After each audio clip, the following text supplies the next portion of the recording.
بسم اللہ الرحمن الرحیم۔ السلام علیکم معزز ناظرین، جیسا کہ آپ کے علم میں ہے کہ پاکستان آرمی کے ترجمان director general ISPR major general Asif Ghafoor نے کہا ہے کہ ایٹمی پہل نہ کرنا ہماری پالیسی نہیں ہے۔ کشمیر ہماری شارگ ہے اور ہمیں جان سے زیادہ عزیز ہے۔ کشمیر کے لیے آخری گولی، آخری سپاہی اور آخری سانس تک لڑیں گے۔ اس کے لیے کوئی بھی قدم اٹھائیں گے اور کسی بھی انتہا تک جائیں گے، خواہ ہمیں کوئی بھی قیمت ادا کرنی پڑے۔ بھارت میں فاشسٹ مودی کی حکومت ہے، وہاں اقلیتیں غیر محفوظ ہیں، خطہ امن کی جانب بڑھ رہا ہے، مگر بھارت اس وقت نئی جنگ کا بیج بو رہا ہے۔ بھارت کچھ بھی کرنے سے پہلے 27 فروری کو سوچ لے۔ ان کا مزید کہنا تھا کہ ساری کوششیں ناکام ہو جائیں تو جنگ کے سوا کوئی راستہ نہیں بچتا۔ کشمیر پر ڈیل کے لیے ہماری لاشوں پر سے گزرنا ہوگا۔ موجودہ حالات میں قوم کو ایک ہونے کی ضرورت ہے۔ خطے میں عالمی طاقتوں کے مفادات ہیں، مگر ہماری جغرافیائی پوزیشن کو نظر انداز کر کے کسی کے بھی مقاصد پورے نہیں ہو سکتے۔ افغان امن عمل کامیاب ہو گیا تو ہماری مغربی سرحد پر فوج کی تعیناتی پہلے کم پھر ختم ہو جائے گی۔ اسامہ بن لادن آپریشن میں امریکہ نے پاکستان کے ساتھ دھوکہ کیا۔ یہ ساری کی ساری باتیں انہوں نے پریس کانفرنس میں کہی ہیں۔ میجر جنرل آصف غفور نے کشمیر کاز کے ساتھ پاکستان کی کمٹمنٹ کا جس دو ٹوک انداز میں ذکر کیا ہے، وہ پاکستان کی اشروں سے جاری پالیسی اور عزم صمیم کا اظہار اور اس کا اعادہ ہے۔ کشمیر اگرچہ 70 سال سے حل طلب متنازع مسئلہ چلا آ رہا ہے اور دونوں ممالک نے جنگیں بھی کی ہیں، اور ان جنگوں کے اختتام پر اعلان تاشکند اور شملہ معاہدے کی شکل میں معاہدے بھی ہوئے ہیں، جن میں اگرچہ یہ اعلان کیا گیا تھا کہ دونوں ممالک اپنے تنازعات بات چیت کے ذریعے طے کریں گے، لیکن بدقسمتی یہ ہوئی کہ مسئلے کے حل میں یہ دونوں معاہدے کوئی کردار ادا نہ کر سکے اور محض چند ابتدائی اقدامات کے بعد مرور ایام کے ہاتھوں بالکل بیکار محض ہو گئے۔ ایک اعلان لاہور وزیر اعظم واجپئی کے دورہ لاہور کے نتیجے میں ہوا، لیکن دوسرے دو معاہدوں کی طرح یہ اعلان بھی آج تک تنازع کشمیر کا حل تو کجا اس جانب کوئی پیش رفت بھی نہیں کر سکا، بلکہ اس اعلان کے چند ماہ بعد کارگل کی جنگ نے اس سارے عمل ہی کو بیک گیئر لگا دیا، جس کا آغاز لاہور سے ہوا تھا۔ پھر آگرہ میں ایک اور کوشش کی گئی جو فائر بیک کر گئی، اور صدر پرویز مشرف کا یہ دورہ کسی رسمی اعلان کے بغیر ہی ختم ہو کر رہ گیا۔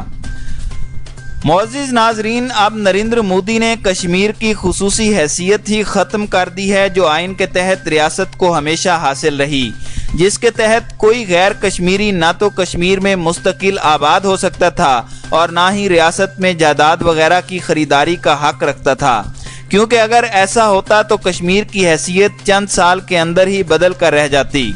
جب پنڈت نہرو کشمیر کی پہلی جنگ کے بعد یہ مسئلہ اقوام متحدہ میں لے کر گئے اور بھارت نے کشمیر میں استصواب رائے کا وعدہ کیا، اس کے بعد بھی انہوں نے کبھی یہ اندیا نہیں دیا کہ کشمیر میں غیر کشمیریوں کو آباد کر کے وہاں ہندو اکثریت کا راہ ہموار کیا جا سکتا ہے، اور اس کے بعد رائے شماری سے من مرضی کے نتائج حاصل کیے جا سکتے ہیں۔ نہرو نے پاکستان کے وزیر اعظم لیاقت علی خان کے نام خط میں بھی برملا طور پر رائے شماری کرانے کا اعلان دہرایا تھا، لیکن نریندر مودی آزاد بھارت کے اس ابتدائی حکمران کی پالیسی کو یکسر تبدیل کر کے اور کشمیر کی خصوصی حیثیت ختم کر کے اس پر فخر کر رہے ہیں۔ حالانکہ اس اقدام پر پورے بھارت میں بھی لے دے ہو رہی ہے اور برملا کہا جا رہا ہے کہ مودی کے اس اقدام سے ان کی مرضی کے نتائج نہیں نکلیں گے اور ریاست کے حالات مزید خراب ہو جائیں گے۔ اس وقت کشمیر میں کرفیو کے نفاذ کو دوسرا مہینہ شروع ہے اور پوری ریاست میں موت کا سا سناٹا اور قبرستان کی سی خاموشی چھائی ہوئی ہے۔ خوفزدہ بھارتی حکمران کرفیو ختم کرنے یا اس میں نرمی کی جرت بھی نہیں رکھتے۔ ناظرین، مقبوضہ کشمیر کی حیثیت تبدیل کرنے کے بعد بھارتی حکمرانوں نے پاکستان کو بھی دھمکیاں دینا شروع کر دیں، اور وزیر دفاع راجناتھ سنگھ نے کہا کہ بھارت نے اپنا یہ موقف بدل لیا ہے کہ وہ ایٹمی حملے میں پہل نہیں کرے گا۔ ایٹمی ہتھیاروں کا استعمال کوئی بچگانہ عمل نہیں ہوتا کہ اس پر بلا سوچے سمجھے اظہار خیال کو معمول بنا لیا جائے۔ تاہم بھارتی وزیر دفاع کو یہ جواب دینا تو ضروری تھا کہ پاکستان کی بھی ایسی کوئی پالیسی نہیں کہ ایٹمی حملے میں پہل نہیں کی جائے گی، کیونکہ ایٹمی ہتھیاروں کے استعمال میں سیکنڈ سٹرائک کا تو موقع ہی کسی فریق کو نہیں مل سکتا۔ تاہم اسے استعمال سے پہلے تک یہ ایک ڈینٹرنس ضروری ہے جو جنگ کو پھیلاتا نہیں روکتا ہے۔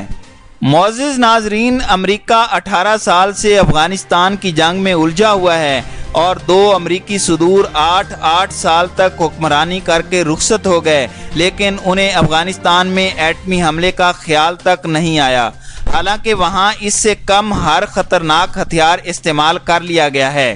اس کے باوجود مطلوبہ مقاصد حاصل نہیں ہو سکے تو اب طالبان کو حقیقت تسلیم کر کے ان کے ساتھ مذاکرات کا سلسلہ جاری ہے۔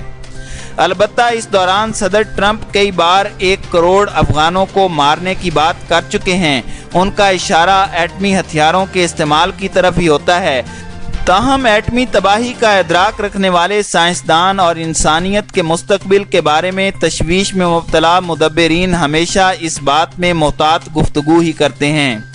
بدقسمتی سے برِ صغیر کے نابالغ سیاستدانوں اور سیاسی بصیرت سے محروم حکمرانوں نے اس معاملے پر گفتگو کرتے وقت ہمیشہ عاجلانہ طرز استدلال استعمال کیا۔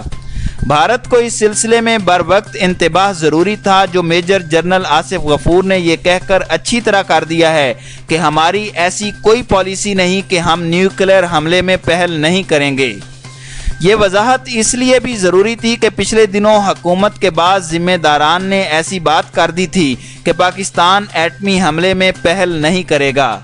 ایسی یقین دہانی کی چنداں ضرورت بھی نہیں، کیونکہ اس طرح تو ایٹم کے ڈینٹرنس ہونے کا تصور ہی مجروح ہو جاتا ہے۔ بھارت کو بہرحال خبردار رہنا چاہیے کہ جنگ خطے کی بربادی کا سامان ہے، اس لیے کشیدگی ختم کر کے امن کی کوششیں کرنی چاہیے۔